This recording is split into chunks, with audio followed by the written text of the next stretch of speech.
everybody, my name is Takara, and today we're going to be reviewing Barbie as P.F.E Albee, second in a series from Avon, and she is from 1997, I believe, which is really cool because she was like a holy grail doll for me. And the really cool thing about her box is that she has an open flap box, just like for Valentine Barbie, and I think that's pretty cool. So I'm still trying to figure out the backdrop situation because it's kind of not as wide as I hoped it was going to be, because you can still see the ends a little bit, but if I film this way it's not going to work out, so it's okay. Anyway, so here is the doll. I'm going to try to make these a little bit more informal because I've noticed in the past that I was just kind of talking about the shell and the doll and not really any information. So I'm going to try to do that a little bit more in my videos, and hopefully that'll be a little bit more informative for people than it has in the past. So pretty much it has its product warranty, contains everything like that, and then your age range is 14 and older, so that's fine. And it says that she is P.F.E Albee, 2-year limited warranty. I think that's way over. It's a Barbie doll, jacket, skirt, hat, gloves, paper, vaisselle. I'm assuming that's the little bag that she holds, vaisselle? I don't know. Panties, shoes, and doll stand, which I think is really interesting that she comes with underwear. I don't know what kind of underwear. I don't know if it's like historically accurate underwear or not, but that's pretty cool. I haven't seen any Barbies that I own that I think that has undies. That's pretty cool. Well, you can see my backdrop a little bit. I'm using the white side because the glittery side would be super distracting. So it says 1997 Mattel, made in Indonesia. She's part of the Barbie collection. She's a second in the series because I really didn't like the first one that much. I think her head kind of looked like a moon a little bit. I just wasn't feeling how she looked. But I like this one a lot. And here's the side. Here's the back. This doll stand included at the bottom.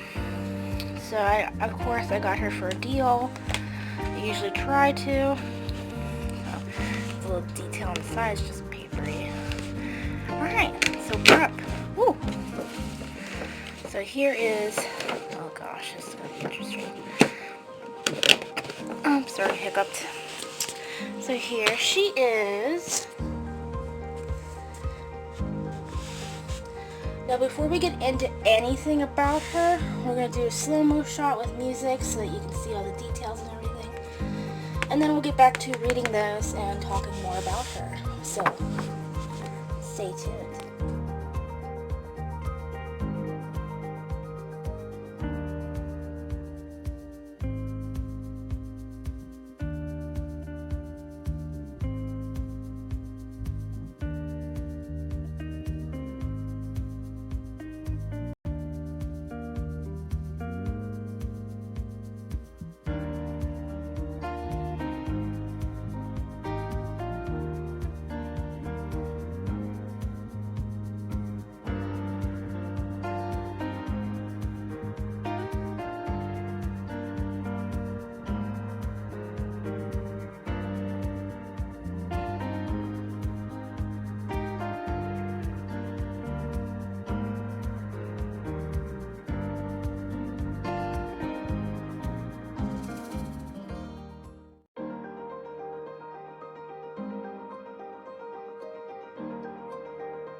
Okay, now we're back and we're going to learn more about Miss P.F.E Albee and who she is historically. What does she have to do with Avon, and what does she have to do with the California perfume company? So pretty much there's a little synopsis about who she is historically and pretty much why they made this doll. And it says right here, I'm trying to not look through the viewfinder because there's just no way I'm going to be able to see that, but I'm just going to read the first line. You can pause if you want to read the rest, but pretty much the year is 1886, And Paris, see her name right there is Paris Foster M's Albee had just collaborated her 50th birthday when she accepted the job with David H. Cornell to work for his new endeavor, the California Perfume Company. Mick Cornell, the former door-to-door bookseller, usually made a perfume as a gift for his customers. When he discovered that the perfume was becoming more popular than the books, Mick Cornell and his wife Lucy started the perfume business, which one day became Avon. Okay, that answers a lot of questions right there. He hired Miss Albee, a genteel woman of considerable spirit and style, to be the first door-to-door perfume saleswoman and the first Avon lady.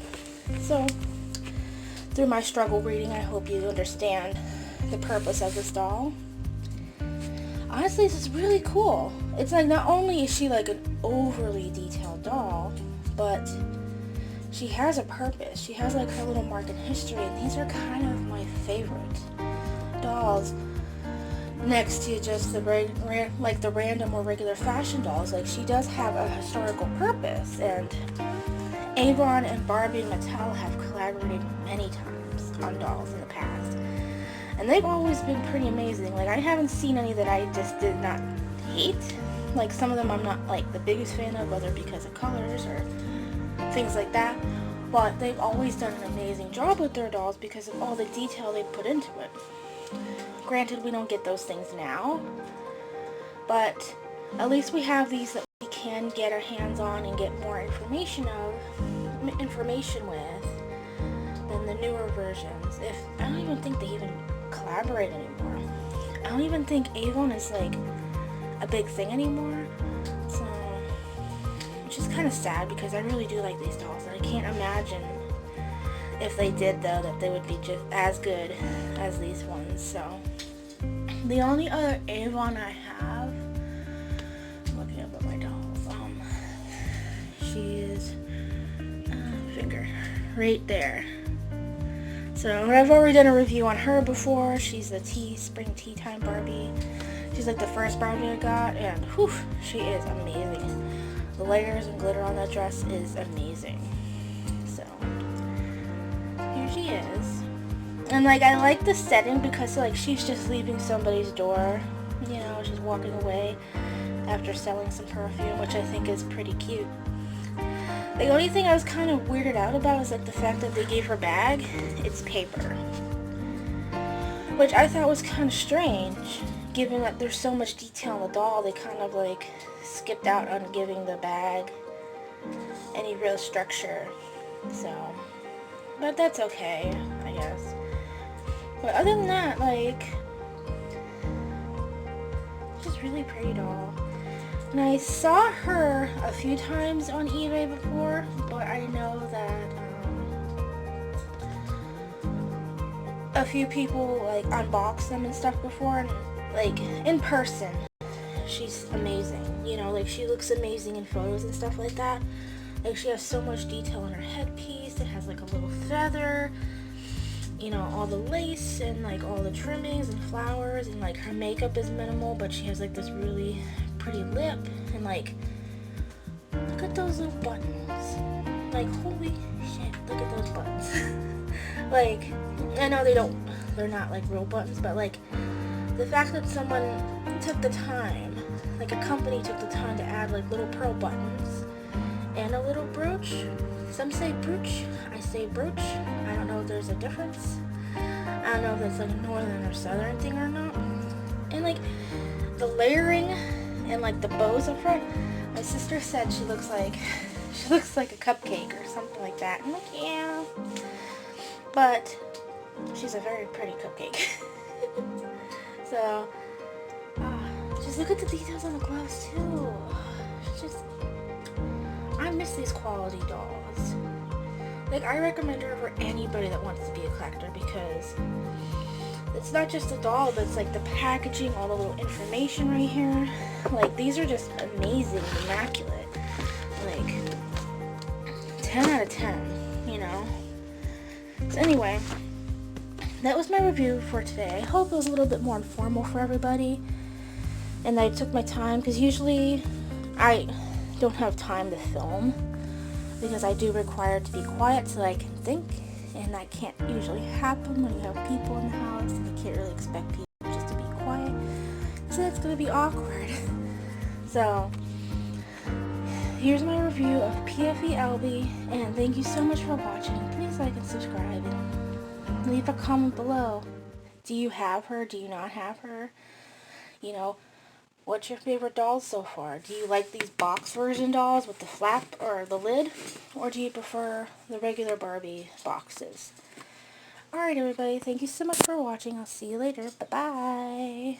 I have a band-aid on, I'm sorry.